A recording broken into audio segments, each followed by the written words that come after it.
there is very likely more names that are maybe viewed as just unobtainable this summer in terms of the price. So Manchester United have arrived in the States, and the speculation regarding the potential incomings and outgoings has followed them. We're touching on all ahead of the weekend clash with Arsenal in LA. It's your latest episode of the Theatre of Red.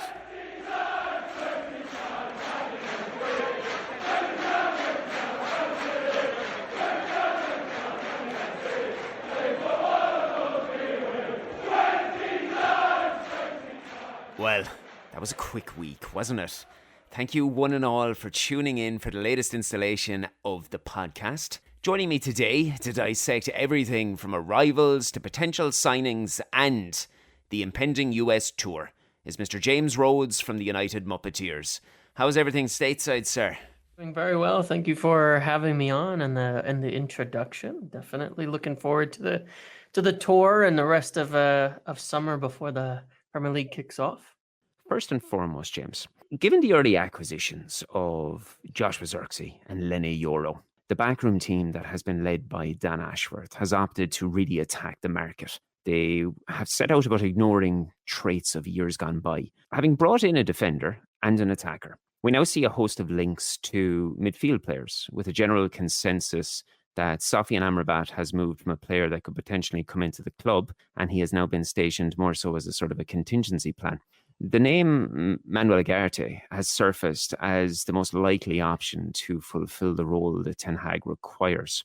Now, as I wrote about midweek, I feel as though the dynamic of the tactical approach may be morphing into an adaptation of what we saw towards the tail end of last season. We can touch on that shortly, but just remaining on the player himself and the necessity for sales, assuming that the required outgoings can be achieved, do you believe that the Uruguayan remains the club's number one target as a midfield signing as of today?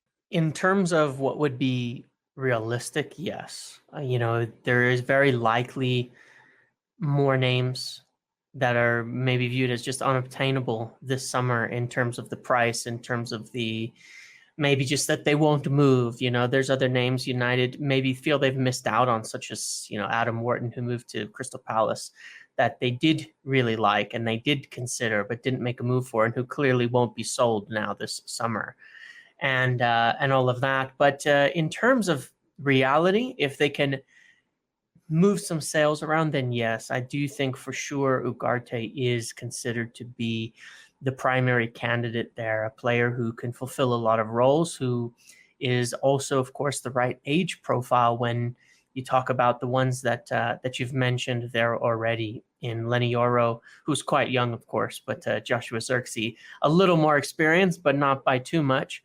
All under 25, all players with a lot of potential, a lot of growth, and Ugarte fits in there quite well. He is a player that United did admire previously. Before his move to PSG, there was a host of clubs looking at him, from Liverpool. Chelsea thought they had a deal at one point, and then PSG were able to step in and snatch him away. They've gone through, of course, a bit of an upheaval in their own club and managers and tactics and Mbappe and everything that's gone on there.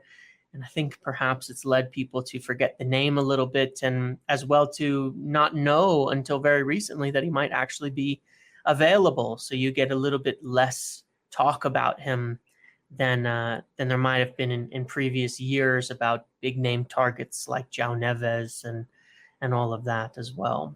This is the thing. People look at the likes of Neves and they see these glamour names, don't they? Mm-hmm. There has to be these marquee signings, and often it's what United have faltered at over the last decade or two, that instead of going for the sensible approach towards a player, it has to be the marquee name that may not suit his style, suit his system, and suit the manager that's on hand. When you look at Manuel Ugarte, this is an individual who, let's not forget that when he arrived in Liga, was held high as a revelation, is what French media called him, for his adaptation in going from Portuguese football to French football, and the ease at which he was able to come to terms that cosmopolitan setup that is going on in Paris. And he's able to facilitate this system alongside superstars. He's an unassailable character that really and truly supplies elite level defensive metrics. And when you're looking solely at those defensive metrics, he kind of epitomizes everything that Erik ten Hag really wanted in a player for the last 2 years. And this is when I was making reference to the tactical dynamic a couple of moments ago. We've seen Ten Hag come from his Ajax system, where he really, really likes this metamorphosis of a 3-6 attack more so, would you have a single pivot sitting in front of two central defenders. Now, I made mention towards the tail end of the season, and it was obviously very obvious that he morphed into kind of two holding players. And you saw a situation where you had Casemiro. And we've seen that now in the off-season with the two games with Rosenborg and with Rangers. You know, first off, we saw Casemiro alongside Mason Mount. Next, then we saw Casemiro again, young Toby Collier. So it's not necessarily a situation that Ugarte has to come in to fulfill this role individually, because when you've got players like Kobbie Mainoo, you've got Mason Mount showing that he has the versatility of being able to go back there. But furthermore, with every passing day, the likelihood of Casemiro leaving the club seems to move a little bit further onward. But in Ugarte, you have a guy who has the capability to be able to fulfill the defensive roles with those defensive metrics, allowing the option that, should it so be required, to have the likes of Kobbie Mainoo, Bruno Fernandes, Mason Mount, whoever should be in the middle to maraud forward, that he does supply that single pivot option. Yeah, I would absolutely agree. And, you know, Ten Hag has been flexible in that tactical approach to the midfield, the same as he was at Ajax, where he played a multitude of different setups and systems. And when you look at kind of the overall approach to the signings this summer, there were times when he played with a bit more of a box midfield, you might call it, with those two holding midfielders and two attackers that are on the same line. But interestingly, rather than those being two midfielders, one of them was the striker dropping in and one of them was the 10, and they would alternate. And that is a dynamic he absolutely loved at Ajax. He used Tadic in that role regularly. When he came into Manchester United, I think everybody might recall the first summer, Cristiano Ronaldo was away with family issues. There was a lot of talk of Anthony Martial, and he played most all of the preseason in a similar dynamic where he was dropping in quite a bit and servicing the runners around him and the forwards around him. In the last summer, Ten Hag was hoping ideally to target a Harry Kane player to come in at striker. Rasmus Højlund is a good player and is a young player who can develop into many things, but he's not that type of player as of yet. Towards the end of the season, we saw Bruno Fernandes play in the front line as a essentially false nine as well, to go alongside that midfield setup and play in that similar role with Scott McTominay in an advanced position. Now we've brought in Joshua Zirkzee as a young player. We've brought in a center back in Lenny Yoro who fits to a T. The replacement of Varane for that pace, that defending spaces in the back line. He's a player who, rather than always stepping up, likes to move backwards towards goal, giving you that more sweeper defensive center back. And I think it all constitutes something where you want a really strong defensive presence in your midfield that would allow you to send more players forward, but also where you may not necessarily need them to do everything, because you can play in that pivot with multiple players, and you don't need them to do it all. You don't need them to fulfill that individual who does everything. Some of that may be just an evolution. Some of that may be the change from the top as well. We've tried it. In the first season, we started with that single pivot, and it went pretty disastrously. Through the course of this season, we saw a lot of the openness, the shots conceded, be as almost a direct consequence at times of that single pivot, where the midfield was wide open with the other midfielders running up. I remember right from Wolves, the first game of the year, everybody was watching them run right through the midfield and thinking, this is a little bit concerning. So we've tried that single pivot, and we've tried it, and maybe it would work if you had a 25-year-old Casemiro. Maybe it would work if you had Rodri. I'm not sure. But we've definitely transitioned to a little bit of a safety net in having two players deeper, especially out of possession. But you still want someone who covers ground and defends well. And my view, when you look at it, is there's so much quality in the team around them. Onana playing a higher line is a great ball player. Lenny Yoro is actually a great ball player. He has the potential there to be much better than a Rafael Varane was. Lisandro Martinez, we know, is incredible in his progression of the ball. Luke Shaw and Diogo Dalot, I would certainly say it's their strengths. And then you have Kabi Mainu. And the more you can get them the ball, the better. And I think that's where you see the tactical fit of Ugarte makes sense from my perspective, is a very safe possession player. He is not super progressive, but he has one of the highest pass completions in the entire league that he was playing in, shuttling the ball side to side to the other players. Fred one time mentioned it as, carrying the piano, right, for the other players to play the tune. And that is a little bit of what Ugarte gives you, but in a bit more security, not quite as erratic, but still giving you that energy as well out of possession. So from my perspective, I see him as the ideal fit. I don't need him to do everything. We've got a lot of other players who can do that. And in that vein, I think he's quite perfect. And it depends on your perspective, but I really like the idea of it. When I see names like Yusuf Fofana being mentioned, a fantastic footballer, but very reminiscent of the traits of what we already have within the squad. Yes. We don't have anybody fitting that profile of Ugarte as it is. However, in order to be able to achieve this, obviously the elephant in the room surrounds the limitations that are there with the Premier League's profit and sustainability rules. When we are looking at the various names that are being linked with the move away from the club, one of them that really stands front and centre because of the values of pure profit for an academy talent is obviously Scott McTominay. Mm-hmm. Now, within the theatre of red, obviously, we reported last month that Fulham had made an initial approach, and it was in the region of something ridiculous along the lines of 17 million with some add-ons. It was clearly testing the waters and made no sense whatsoever for a player that's, 27 years of age, a full international. Marco Silva, though, clearly desires a reunion at Fulham with Andres Pereira in the heart of the Londoners' midfield. And I find the situation a fascinating one, because Ten Hag, as any other manager, clearly values a midfield player who can contribute 10 goals and 3 assists in a season. I mean, that's a fantastic contribution for any squad player, particularly someone that loves marauding into the box and making those last third runs. But as we progress forward with this new project and a stylistic way of playing, he's not going to be a starter for this side in moving forward, and he would largely represent a squad option. So for a player turning 28 in December, how do you view the Scottish international's future at Old Trafford?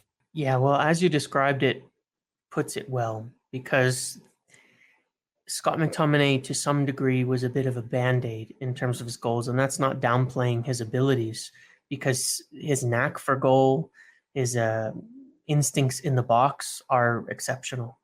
I think there are other skills where you'd say he's not really a striker, but he does fall into sort of that odd space where I'd make a comparison, and I don't mean it to be insulting, but to where you have Donny van de Beek, where he did that job a lot for Ten Hag at Ajax, but he found it really hard to translate into what position was he really in once he moved to Manchester United and to the Premier League. Is he a forward? Is he a midfielder? And they actually have kind of similar traits in there in different ways, where Donny van de Beek was more of a playmaker around the box. Scott McTominay is more of a goal scorer around the box, but they both existed almost as their best role was in a somewhat of a shadow striker position, which doesn't really exist much in modern football. In addition to that, you have Bruno Fernandes, who, of course, the closer you get him to goal, the better he operates as well. And he struggled and went through a lot of a dry spell when he was pushed further back by this. You also have the factor that if Mason Mount hadn't been out for almost the entire season, you likely would have seen Scott McTominay play less. A lot of money was spent on him, with Ten Hag having a very specific usage of him in mind, which I think would have been similar to how McTominay was used, albeit I think he can bring more well-roundedness to the table. So that raises a lot of questions for Scott, because any manager likes to have a big squad, right? Managers are not usually prioritizing selling all their players and running lean and mean. They'd like to have as many players as possible, whether they're going to use them or not, they would. And so it's really down to him. If he wants to leave, if he feels that there's a better opportunity out there, and I do understand that he's had people working on his behalf to see what options are out there, if there's a good offer and a good opportunity for him to play first team football, and I say first team, but more like starting 11 football for a Premier League club, then I think he will want to take that step forward because he is very likely to be further down. He's not going to be the starting 6 if they sign someone, which they will in some way or another. He's not going to start ahead of Kobbie Mainoo. He's not going to start ahead of Bruno Fernandes. You have Mason Mount in there, and you have quite an overhaul happening. I think he's a player who would start at many clubs and can bring something to the table that a lot of them need. So it's really down to him. And if offers come in closer to the 30 million mark, which I think is fair given the contract situation, I would expect he'll be more likely to push for it and to say, yes, I want to make that move. And United would be more accommodating at that time. So it'll really be down to that if they can bring offers to the forefront. Otherwise, he may not play a significant role, but Ten Hag would be happy to keep him and use him in probably a bit more of an impact substitute role, which would still be effective, but may not be to his liking for the most part. I think if Ten Hag had his way, he would keep every player, you know? Yes, Because exactly. the managers want to have as many options as they possibly Yes. can. When I look at Scott McTominay, he's a guy that I have fought for many, many years because I valued his presence in the squad. Now, when I look at the dynamic of what's coming in, when you've got Dan Ashworth, you've got Omar Barada, Jason Wilcox, I try to look at the players that we have who should be first team players and think, if they weren't at the football club, would our new best in class setup be targeting them? And as much value as McTominay brings to the squad, because one of the biggest things people forget, I can only imagine just how beneficial he is in the changing room and on the training ground, is that he's a vessel of the manager and that he's a very vocal professional individual who probably breeds a very, very good sense of professionalism in terms of training, in terms of health, in terms of eating, and in terms of a good example for younger players. But in moving forward as a side that wants to return to the head of the table domestically and on the continent, unless he was satisfied with probably reducing his wages in terms of his last big deal at that level, and maybe playing a 10 to 15 minute sort of cameo at the end of every other game. And I can't see him being willing to do that. Another player who really fits that dynamic is not in midfield, but is in defence. And there is even probably more likely with him departing the club is Aaron Wan-Bissaka. Yeah. My buddy Dale O'Donnell from Stretty News, he was on this a couple of weeks ago, and he was very, very quick to the fore about the developments that rose at West Ham United. As we understand it, the desired fee was in the region of around £15 million. That seemed to hit a bit of an impasse and a bit of a wall during the week regarding the 15 million, that the prospect of a deal is not far from buried, because it's just more so a fee closer to around 10 or 11 million is what we're looking at being feasible. And that comes down to the interest in Bayern Munich's fullback Nassar Mazraoui. And it's a funny one with that, because it's almost a little trio, because the Hammers are reportedly interested in the player as well. You've got a scenario then also that I know Kyle Walker-Peters is another name that's knocking around the general vicinity as well, not for United, but for the Londoners. When you're looking at the right-back situation at the club, it's something I'm going to breed out on in terms of the full-backs later as we speak.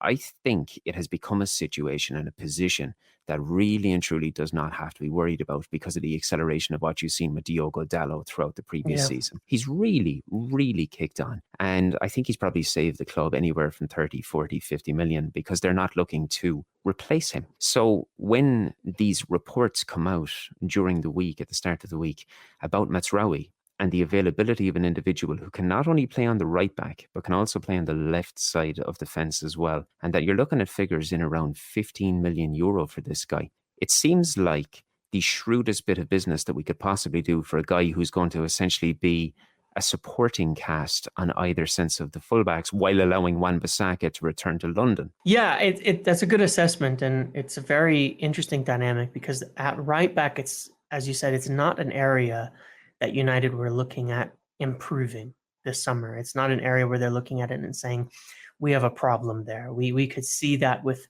center back, the departure of Rafael Varane. We knew we were short in attacking options, especially in that United have not had two decent young strikers in 10 plus years at the club. We can see the deficiency in the starting 11 at 6, but Diogo Dalot has been impressive. And he's one of the players where they will look at it and say, one of the only players really who is not only talented and viewed as an exceptional player, but didn't have any injury problems. Even Lisandro Martinez, viewed as the best center-back talent at the club, was out for most of the year. So beyond that, and is the right age profile as well. Bruno Fernandes may be in that similar bracket, but is nearing 30. So Diogo Dalot is one of the most secure players at Manchester United in terms of his position at the club at this point in time, and is probably a backbone of the team here, which I wouldn't have expected to say a year ago, and definitely not before that. I had a huge concerns on Diogo Dalot previously, but he made enormous strides, which is very impressive. In terms of behind him, of course, with Wan-Bissaka, I think the situation is they would, if he wasn't running out of his contract and didn't want a return to London, it would be really low priority right now, because he's a serviceable backup who has done a good job in some big games, including the FA Cup final, as a defensive specialist. And he also did the same for the Carabao Cup final a year ago, coming on at halftime against Newcastle to help secure things and kind of lock it down. Did a good job there as well. He has his uses, and I think the club like him. This isn't a matter of needing to get him out, but he has a year left and that's it. And then he's gone, and he doesn't really want to sign a new deal. They probably wouldn't want to give him a new deal, in part because he doesn't really match what Diogo Dalot brings as well. You do have to change the way you play when you're making a substitution or rotating there. And so the word opportunity makes sense, right? When you bring that up for Mazraoui as an opportunity, that's where it becomes very feasible, because they could sit on Wan-Bissaka and let it expire next year and not spend any money, and that would be okay. But if they can move Wan-Bissaka, even for a cut price fee, 10 to 12 million to West Ham, and then pick up Mazraoui to replace him, it works for everybody. You get a very good player who's familiar with the tactics of the manager, who fits the modern way of playing in terms of a fullback, and who can, as you said, can cover both sides. And so it's a little bit of like a web here where, as you have it, West Ham probably would like us to think they're very interested in Mazraoui as a means of having us lower our fee to move Wan-Bissaka to them so we can pick up Mazraoui and all of that. So it's a little bit of a game here. The obvious ideal situation for both parties is that happens. And in that way, they could, of course, also get a better price on Wan-Bissaka versus Kyle Walker-Peters, who is an option for them.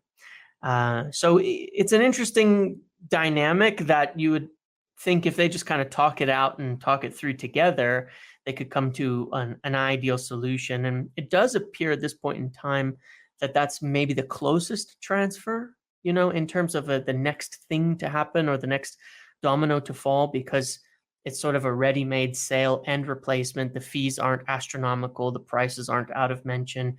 We don't really have to worry about whether Mazraoui would want to play for Ten Hag or anything like that. I don't think there's any issues there.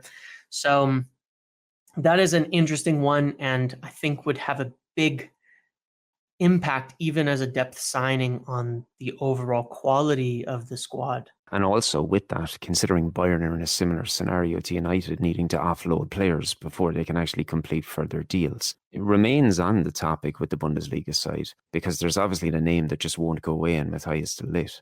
And you look at, we'll say, words from the likes of Fabrizio Romano, who says that personal terms have been agreed, they were never an issue. The player greenlit Manchester United, and he only wants Manchester United. It's an option that obviously presented a real high caliber acquisition, a stellar partner for Lisandro Martinez with real European experience, and that's despite the concern with injuries as well. However, the arrival of Euro appears to have slightly quelled the necessity for that central signing, particularly when the selling club appear unwilling to compromise with their valuation of the player. I think it would be far easier for United to be able to accomplish this, and they would happily do so if they could get it in the region of anywhere from maybe 30 million, 35 million euros, maybe looking at facilitating some sort of a package with add-ons, etc. However, Bayern seem to be kicking more along the lines of the high 40s to the 50 millions without add-ons. Considering everything, and particularly with what Laurie Whitwell said during the week regarding United's sort of focus on a left-sided player, and that being a big thing in what he said,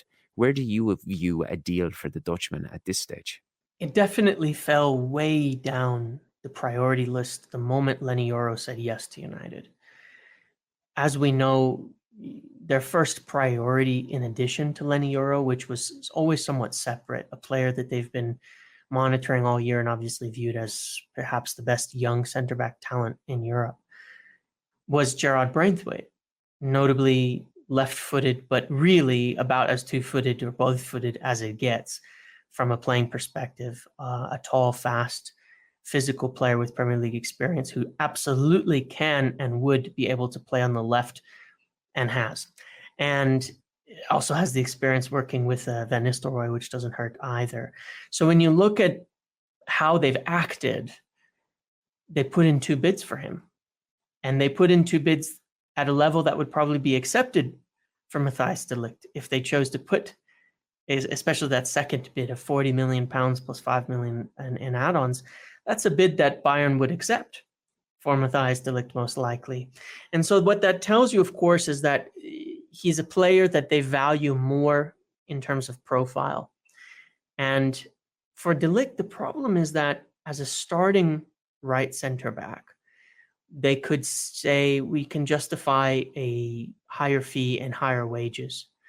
But the moment you bring in Lenny Yoro as a talent that you are going to, hold on to very, very carefully and develop fully, and you expect to be a key part of the team for many, many years to come, it becomes harder to justify spending a bigger fee on top of what aren't insignificant wages for de Ligt to come in as a third center back or as a backup on that side when he isn't specifically proficient on the left. I'm not saying he can't cover it. Everybody can in modern football, but we've seen under Ten Hag, he really prefers his left-sided center back to be left-footed and very good on those passing angles, which of course is why Johnny Evans has ended up with another year, because he can suit that exact role in a pinch.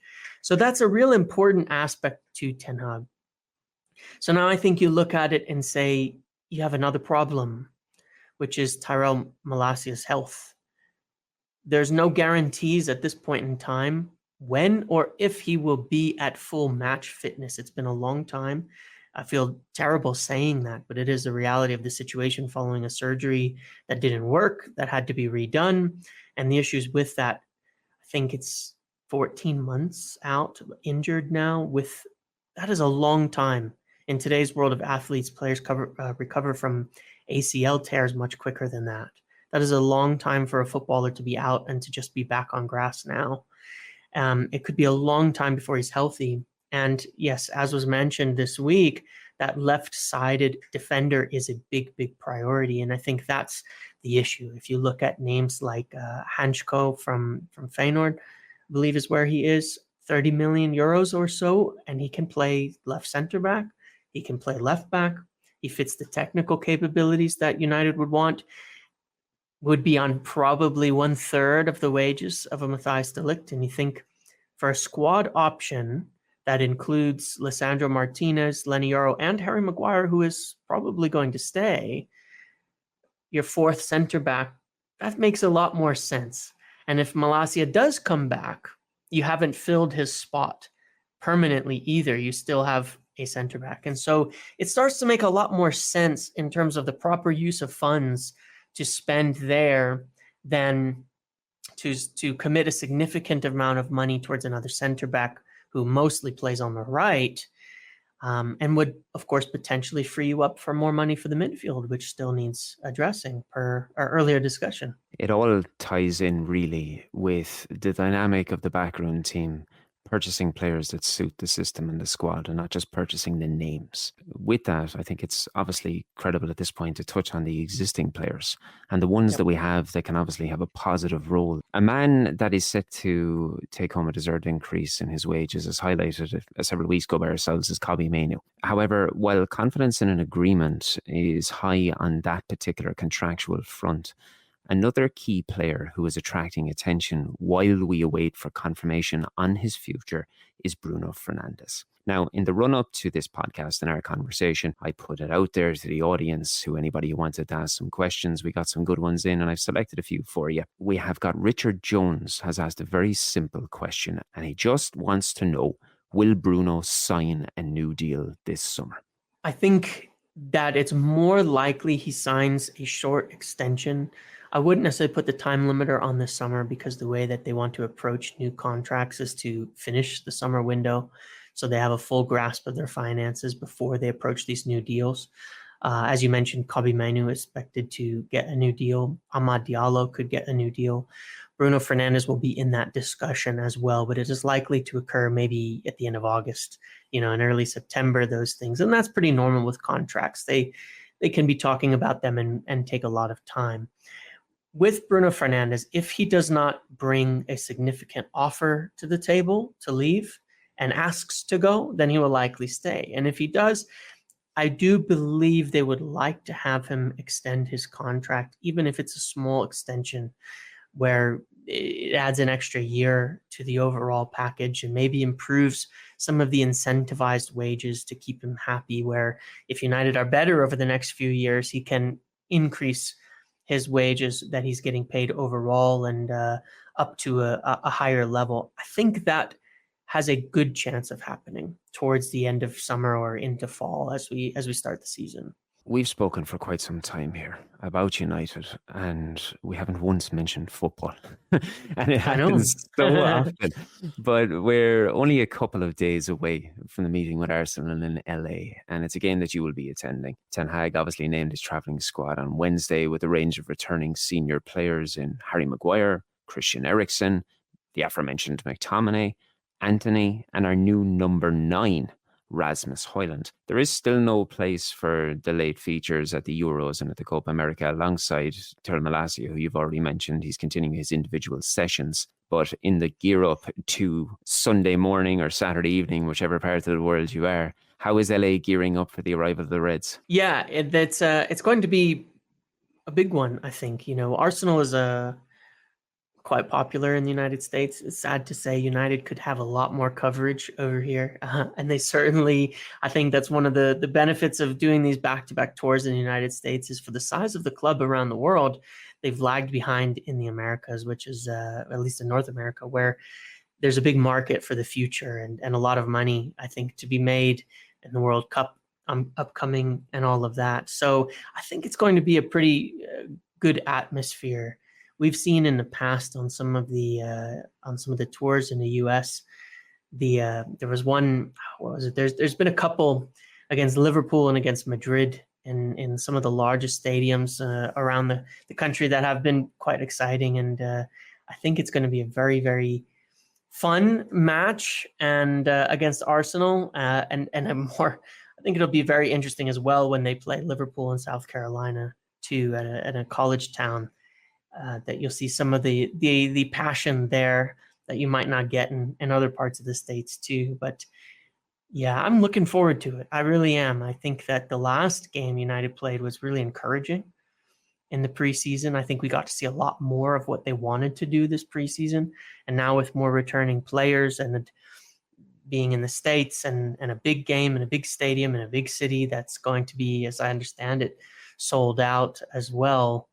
I think they're going to want to show something. There's been a lot of importance put on this U.S. tour by the club, frankly, and on the squad as well. And obviously with the Euros, you don't get the full team there, but you get a lot of senior players that are, I think, as well right now, really looking to nail down their position. Young players like Ahmad who really want to show something and continue to show something. Players like Jadon Sancho that have come back seemingly from the dead and want to also make their mark. So there's a lot of players with something to prove after the last season. We discussed it on last week's podcast regarding beginning with Rosenborg and then moving on to Rangers, that the pre-season friendlies, they're about obviously developing fitness. They're about engaging with supporters that don't necessarily have the opportunity to go on a weekly basis because of the sheer cost that it involves. Mm-hmm. But as we get to this stage in the States and you look at Arsenal, you look at Betis coming up in San Diego, Liverpool in South Carolina, they're more glamour fixtures, if you will. It does increase the little bit of attention that's around that. Mm-hmm, yes. And you would expect to see a little bit more bite. Even when you are missing X, Y, and Z from the squad, we do have returning players. And the atmosphere inside the stadium is obviously going to be fantastic, which it doesn't matter whether it's a preseason friendly or not. that the players will get behind that. But one thing that you touched on at the very, very start, how more could be done in the States regarding this. And it's actually great because there's a contributor to the Theatre of Red who is a listener to the podcast as well. His name is Mark McGovern. And when Mark knew you were coming on, he asked a very, very good question. He wanted to know, could they do more to infiltrate the US market and enhance the brand further? Yeah, they absolutely could. And it's, of course, hard to say precisely how. Viewership on TV of the Premier League and all that has definitely gone up in the States. There's no doubt about it. And the money being paid for those broadcasts is increasing, requisite of that. Being successful will help, of course. But at the same time, there is, and it's sort of something you just feel, the United States is a huge place, right? It's massive in terms of its space and distances. But you kind of get a sense, for whatever reason, you'll see things from other clubs more often. Manchester City, for example, has a really big presence in the States, much bigger than I ever expected. And they have a much bigger presence in terms of how they get the brand awareness out. And it, of course, makes sense. Manchester City, historically, not a big club. They're kind of out of real estate in England and in the UK. They can't pick up more fans there. Manchester, we know, is United. So where can they get more fans? And where can they capture the young audience that are going to grow up knowing them as the best team in England? A lot of that is in the States. And it was really interesting because many years ago, before being involved in this community and all of that, my wife, knowing that I was a United supporter, would laugh because she's on social media, things like that. And she would constantly see influencers and Instagram personalities talking about Manchester City, Americans, and they'd be flown out for games and doing things. I'm not saying they should be necessarily have to do that, but I would hear about Manchester City all the time from people who are American, and I would see it more. And you kind of just get a sense of, I hear and I see a lot about City, even though they're in other countries, they'd be virtually nobody by comparison to United in terms of their scope and their name and all of that. And that was always surprising.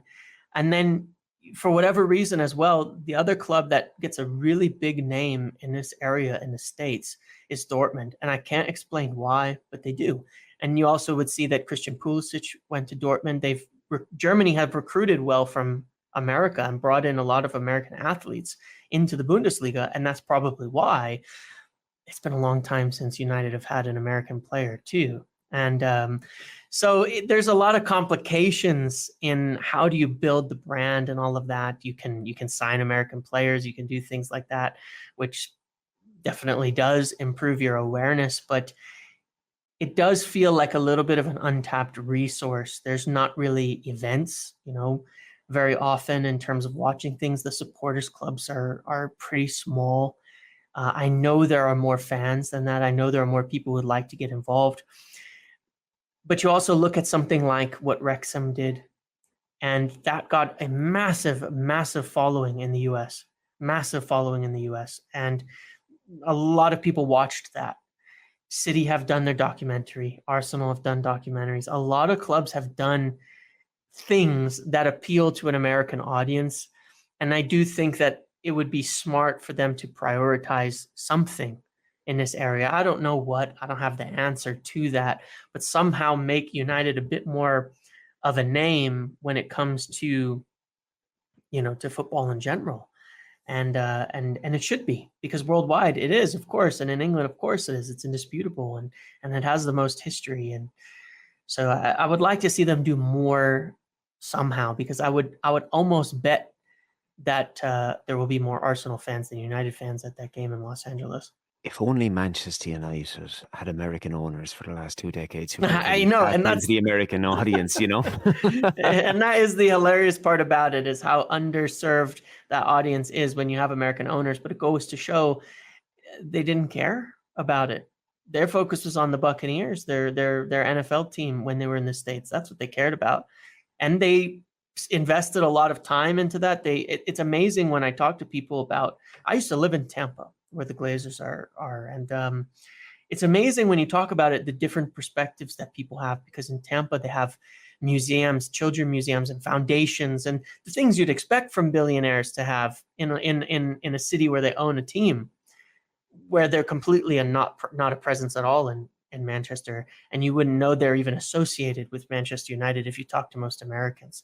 So that is quite ironic, isn't it? And something that hopefully the future corrects. One last thing I want to ask, and it is somewhat dredging off the topic of the States, but more so on the squad that's there. Because Marcus Rashford has obviously been included in the travelling squad, overcoming that little niggling injury that he had. We have one final question from a listener, is Paddy Kavanagh. Paddy acknowledges that Luke Shaw brings the best out of Rashford, as I think everybody pretty much agrees, and that obviously the Wooden man really struggled last season when the fullback was absent. He wants to know if you think that we can rely on Shaw this season, or should we be looking for a reliable, quality player to start the future without Shaw? I think you get a hopeful answer and a realistic answer. And the hopeful answer is that there's a lot of work being done on the aspects of health, fitness.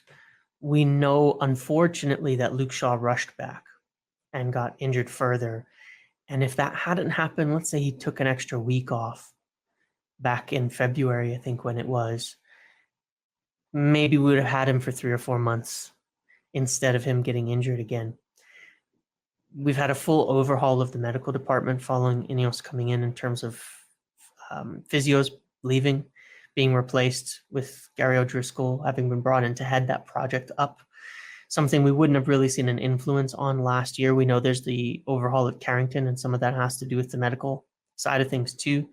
There's overhauls down to diet, individual plans, things like that. All this stuff where Ineos actually have a hell of a lot of experience that has very little to do with football and everything to do with athletic performance, something Sir Dave Brailsford has been in for a long, long time. So optimistically, you would hope that these changes do improve that situation and lower the risk, but it's never a zero-sum game. And you have a player who just is more injury prone in large part due to the major injury he had many years ago, that he's just never fully balanced out physically from that to be even at the prior slimness and weight and things like that. I'm not saying he's heavy or he doesn't work hard, but he definitely has a heavier build since the injury that makes him a little more prone probably to muscular injuries and things like that. So my hope is that there's less risk and that we'll get maybe 60, 70% availability this season. Either way, though, we need someone behind that, and there's nobody. So it's almost like, how would you put it?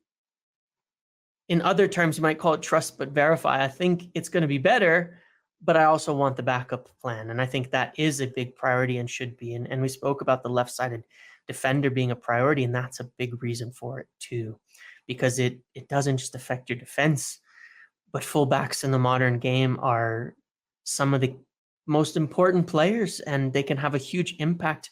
I would add to that Jadon Sancho as a player, if he remains at United.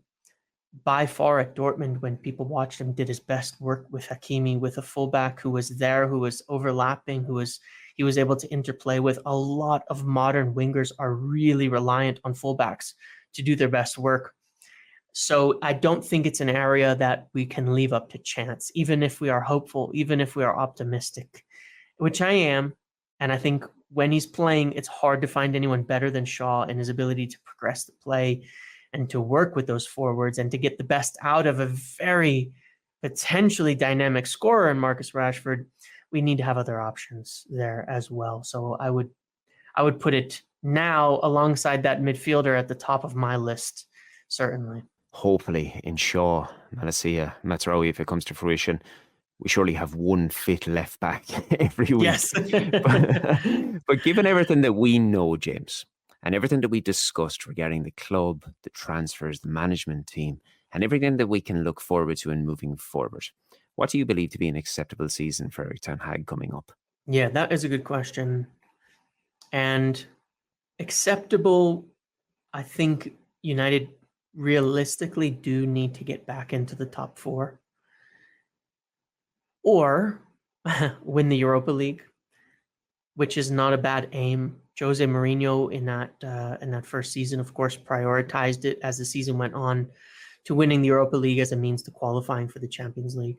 But I think that you have to win something. We have to do better than last year. I understand that it's a little bit resetting, but not really. The team will be better than last season, and so we have to perform better than last season. And I don't see any reason that we shouldn't. And for me, that would mean a more significant trophy than the FA Cup, because you can't do that again. We can't win the FA Cup and have a Premier League campaign like the last. That wouldn't be acceptable, I don't think, for anybody. There's too much risk in that. That was a salvage job. That was not progress, right? And that's okay. Not playing it down, winning trophies is great, but it's not enough. Progression is key there, and I think progression would show up in a more consistent league campaign. I don't personally think beyond City and Arsenal there's anybody nailed on for top 4 to where you could say we shouldn't be in that discussion. We shouldn't be competitive for that on the talent and on the squad that we have. And when I look at the Europa League without Champions League teams falling down, I'm not sure there's a team better positioned than us either to win that. And so it has to be very good on at least one of those fronts. We've got to win the Europa if we're not finishing top 4. We need Champions League. And that is also a big part of the financials that they're banking on, is that we get back into Champions League as well. Obviously, if we were to go through a season like last season, as you mentioned, not only would it not be acceptable, but you have that situation that Ole Gunnar Solskjaer referred to, where a trophy can mask a lack of progression. And it is also a very, very valid point. James, absolutely fantastic chatting with you today. What have you got on in the coming weeks? For those listening who may not be familiar with your work, what have you got going on and where can they get in contact with you? Yeah, obviously you can follow on Twitter at Muppeteers, and I don't use like a personal one or anything, so that's pretty much just me. There's a link in there, Discord, YouTube. I do regular daily videos, lives, things like that. I'll obviously be at the Los Angeles game, and then doing as much as I can to keep you updated on transfers and news and everything else as we roll into the season. So yeah, you can follow me there on YouTube or anywhere else, and that's all appreciated. I'll appreciate it, and it's all very worthwhile, because anyone who's listening who is not aware, James is very, very in the know, and he's very much on the ground with what's going on. And as you can hear from this, he's an all-round good guy. As always, you can contact me at Shaun Connolly 85 on Twitter, and please support the growth of Theatre of Red through every single social channel at theatre_of_red, and please hit subscribe wherever you are listening today, and we'll catch you all next week.